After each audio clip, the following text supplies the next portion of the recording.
Good evening, everybody. It's the B-Man. It's Saturday evening, about 9 o'clock local time. I promised another subscriber of mine in a comment a video about a certain radio. Now, there was a radio that I owned many, many years ago. We're talking 1973 and 72 to 73, actually. And it was the first radio that, first off, I actually owned. My parents got it for me as a gift way back when. I don't want to tell you how old I was back then, but I was young. And it was a neat little radio, kind of unique. They were not really overly popular at the time, but they were kind of popular. And I actually found one on eBay. This is the first radio that I have ever owned, and it was a very special radio to me. It started my enjoyment of AM radio listening, and I was very pleasantly surprised to find one at a reasonably affordable price on eBay. Now I'm going to swing over to my laptop, which is off to the side here. I want it as far away from the bench as possible so it doesn't interfere with the radio while we're trying to do this video. And I'm eventually going to get to the radio. I know you've been staring at my blank desktop for right now, but I'm going to pan over here. Hopefully that'll focus. And there you go. The vintage US mail Stagecoach transistor radio. You see two different models of it. You see a red and a brown one. The red one for $35 plus $20.75 shipping. And someone with a vivid imagination here on the brown radio wanting $299 for it plus $29 shipping. You'll notice there's 21 watchers on it. Truthfully, I don't believe the radio is worth anywhere near $300, especially because I do not believe that's a complete set. This radio, and unfortunately the listing that had the complete set has expired off eBay, so I wasn't able to video it for you. But these did come with a complete set of it was actually a 4 horses to pull the Stagecoach. Really cool setup. I do not remember if, when I owned the radio originally, if it had the horses or not. But anyway, so that's what they look like on the computer. Coming back to the bench. And by the way, one of the other acquisitions I also picked up off of eBay recently, and we're going to see a video about that later. The Zenith Circle of Sound radio. So we're going to do a video of that in the future. Meanwhile, here is dramatic entrance, dun dun dun, the Stagecoach radio. Overall, it's in very good condition. There is right here, I'm going to move it with my finger, there's a little lever that actually operated this set of brakes down here. I'm trying to do this with my finger. There you go. This set of brakes. However, the linkage is not there. I can't remember if it's broken or if it's not even there. Oh, no, it was a prop. Never mind. It never did have a linkage. Anyway, but the brake handle is there. There's the brake shoes. These are, these feel like they're actual metal wheels. Let's see here. The speaker is at the bottom. You can see it behind the chassis of the undercarriage. Now, the reason you see test leads leading off to the side is because this particular unit has a damaged battery clip. Let's see if I can do this. Sorry for the unsteady cam. But the battery clip is missing. Oh, come on, focus, will you? There you go. The battery clip is missing the button for the negative lead there. The battery would normally reside right here under the seat, so it would be completely concealed. And on the top of the radio, you have, I'm going to tilt it towards the camera and see if I can get the lighting to work. I apologize for the lighting too. Remember, I mentioned in another video that the workbench lights that I built in don't work well for videoing. They're okay for working, but they suck for video. You have the on-off volume knob on the top right here, and then you have the tuning knob right there. So anyway, this is in great condition. Most of the other ones I found, the screens on the side here are usually torn or missing. This one is fully intact, as you can see as I spin it around to the other side there. And there's the hook that the harness for the horses would attach to if it came with the horses. Like I said, this particular model did not. I, again, my memory from way back when is that the radio I owned did not have the horses. Now, I'm going to try, because I know you all my AM radio friends are waiting to actually hear this radio play. I'm going to try it with this light on and see what happens. Well, I can hear the computer interfering with it already. Let's see if I can move it. Yeah, that's definitely the computer. Light doesn't bother it until it's on 4th intensity. So, one moment please. I'm going to pause and remove the computer from the area. Okay, I'm back, and I take it back. It's the phone that's interfering with the computer as I'm trying to record. So I'm going to hold the phone further back, turn the volume up. I believe I have it all the way. Yeah, it's all the way up right now. And, all right, if I turn it that way.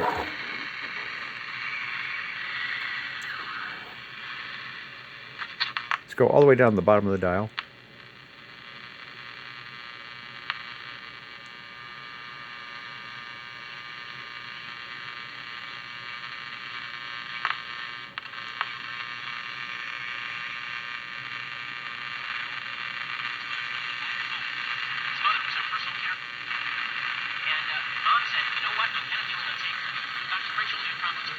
Big hairy arm here. You can also see the remains of my thumbnail there.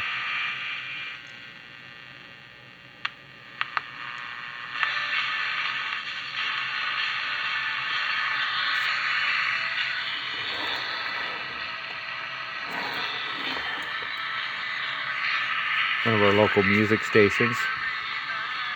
Country.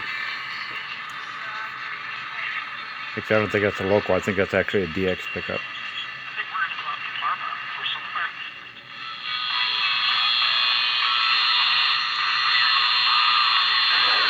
Wow. That was the light interfering there. Okay, I better watch out. That's going to get me copyrighted there.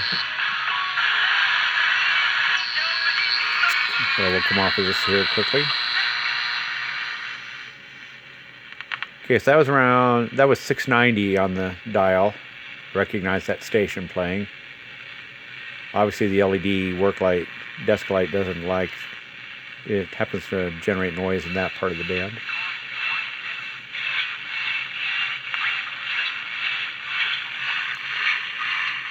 That is 7:50 a.m. roughly.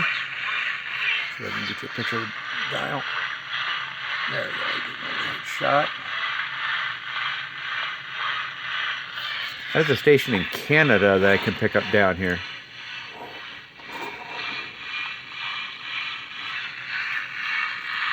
It may also be 800 AM. The tuning on this is not very precise.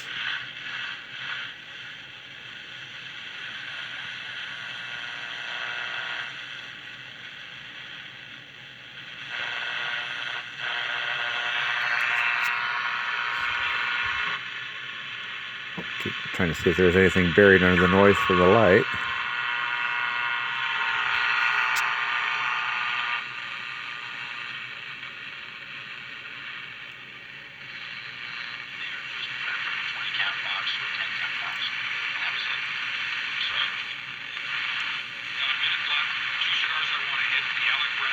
Sounds like Fox News.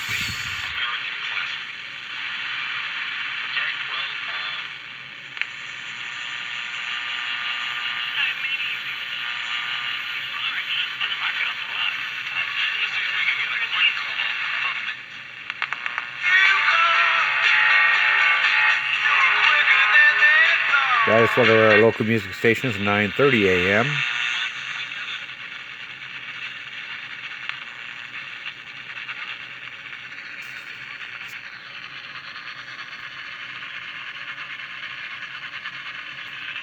Now, as you can hear, the radio is actually pretty sensitive. It is trying to pick up some distant stations here. Oh, there we go.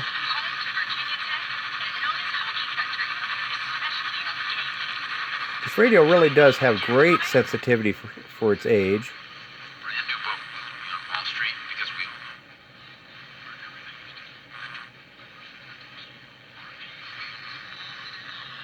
should be around 1200, I think.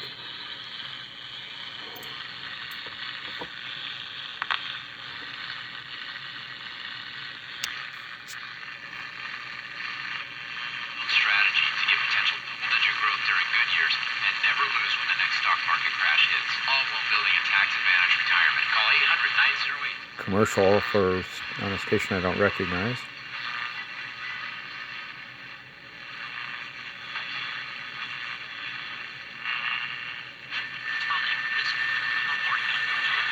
Now we're hitting the upper end of the band here. This is around 1300 or thereabouts. To 1500 maybe.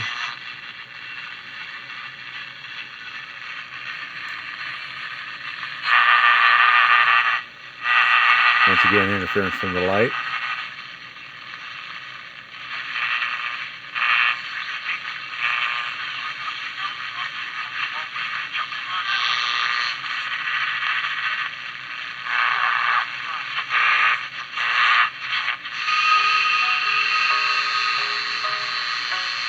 This is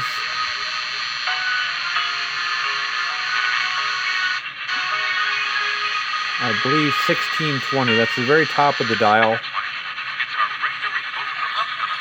There's some more DX here.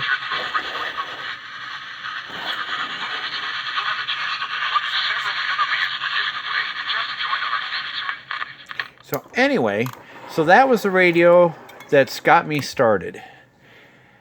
A while back at the thrift store, and I mentioned it, I think I mentioned it in passing on one of my other videos, I found yet another radio from my youth. This one I got later. I was a teenager when I first found this radio. By the way, the Overland Stage radio is from about the 1960s to early 70s. This radio, I believe, was popular in the, I want to say late 70s to early 80s. I've had it hiding up here on the top of the bench this whole time.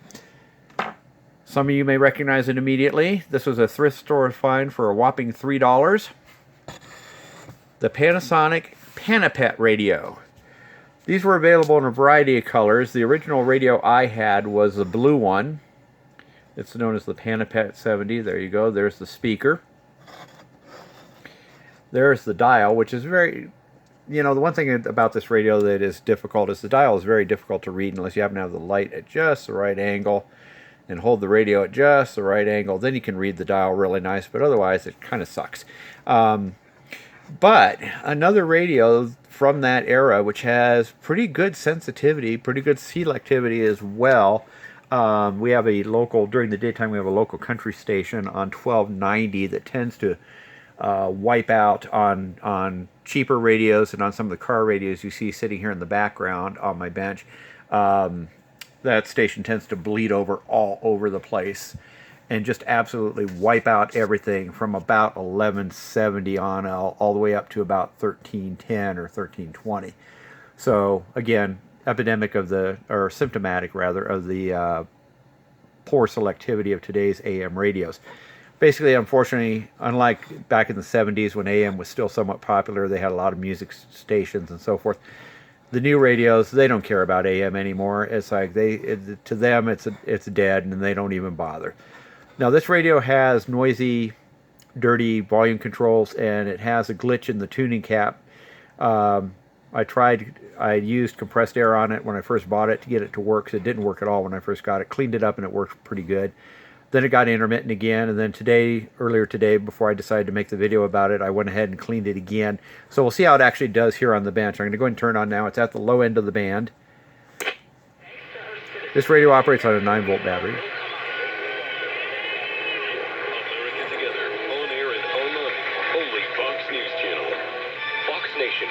There you go, Fox News. It should be 590 if I remember right. Yeah, that's about 590. Okay, there's the very bottom of the dial right here.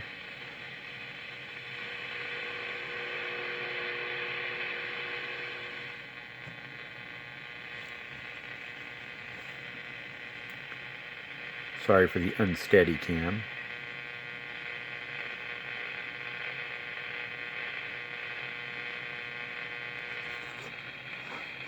Get that station coming. There's a station, very weak station at 550 that I can pick up on most other radios. Gonna get interference with the light again.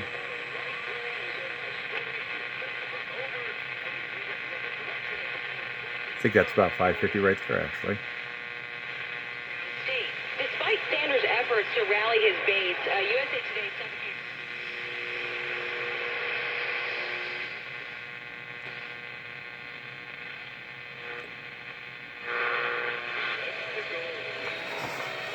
We get a little further away from that light.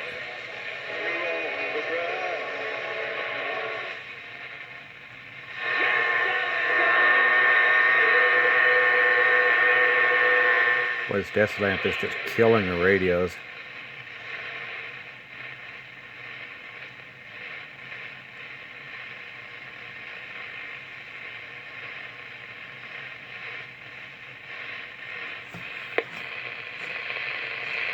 Trying to find out where that's at. That is 750 again right here trying to come in.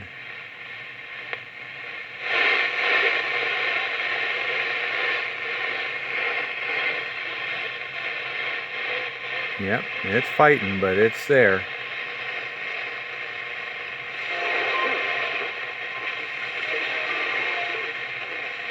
Actually, that might have been 730, the first one. This sounds like 750 right here.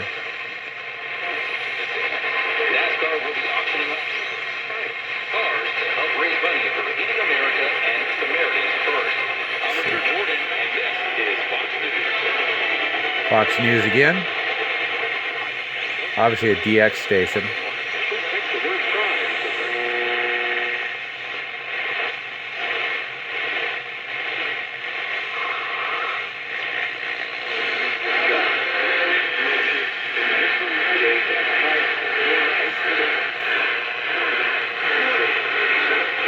That is roughly about 830, 850 on the AM dial.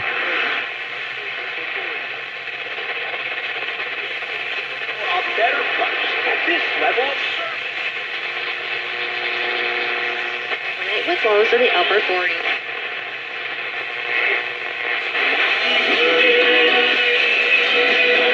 $9.30.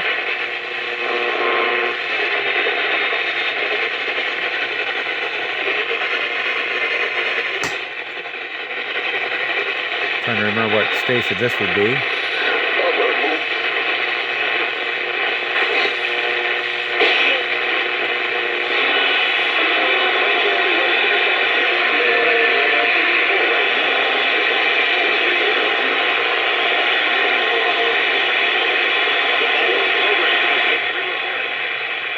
This might actually be KNX 1070 from Los Angeles.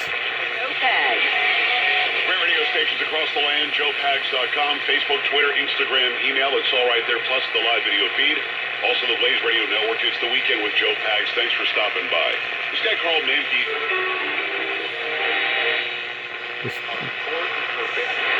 The big changes is We're in the 11 and 1200s on the band.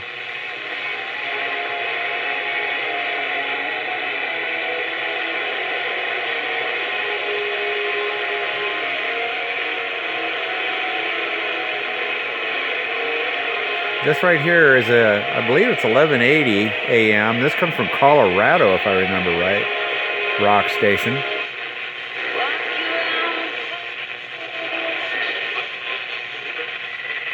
I'm going to kind of speed the scan up a little bit because I want to show you the insides of this radio.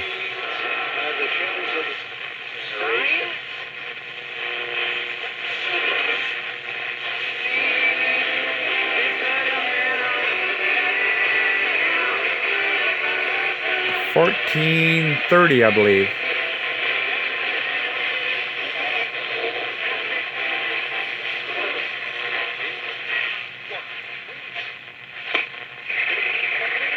Nice birdies there.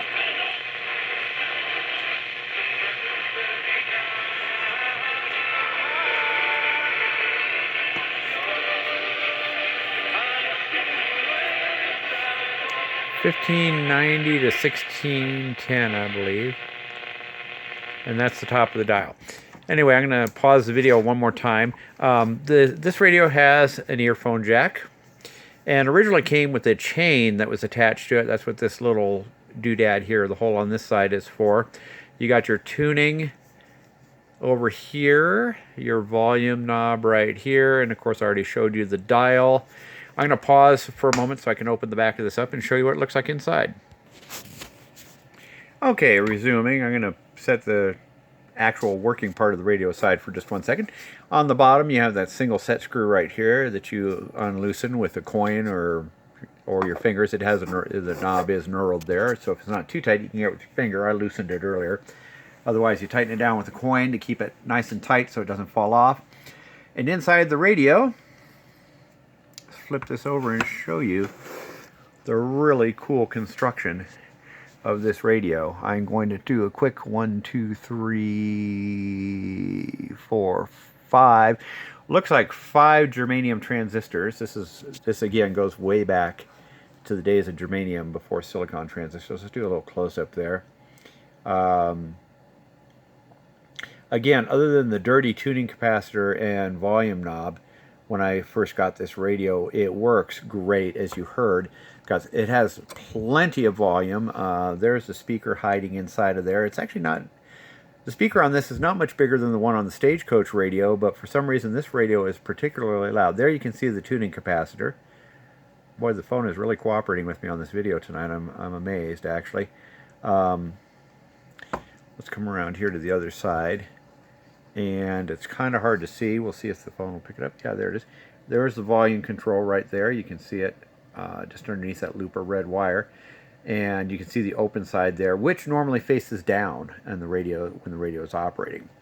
Now, what I think contaminated it is, as you can see right here on the battery snap, there is the remains of the old foam that used to keep it from sliding around inside the radio, and the other half of the foam, if I can get the radio to not roll off the bench and break. Looks like somebody stuck a new piece of foam right there. And there's the date code sticker. Serial number 92254, huh? 2P92254. Be very interesting. I wonder if I can go online and find out what year that's from.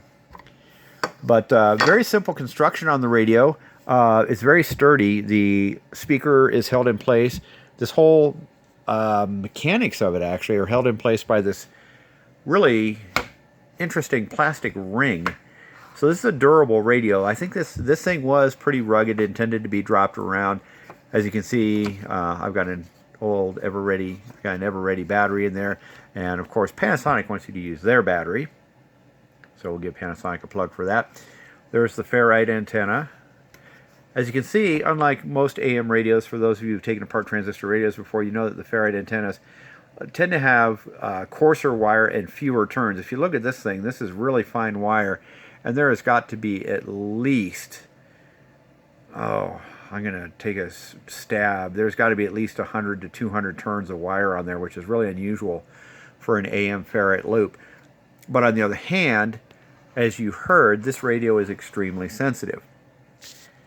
So that's it. This video is getting a little bit long, but basically I wanted to show you the two radios. This radio right here, the Stagecoach radio, which was my very first radio that I used for AM DX listening. You can hear it has a lot of characteristics there that I like, the fade and the whistle. Those of you who have discussed that with me, and those of you who also like it as well. And then we have our Panepinto radio, which is not too shabby in that area.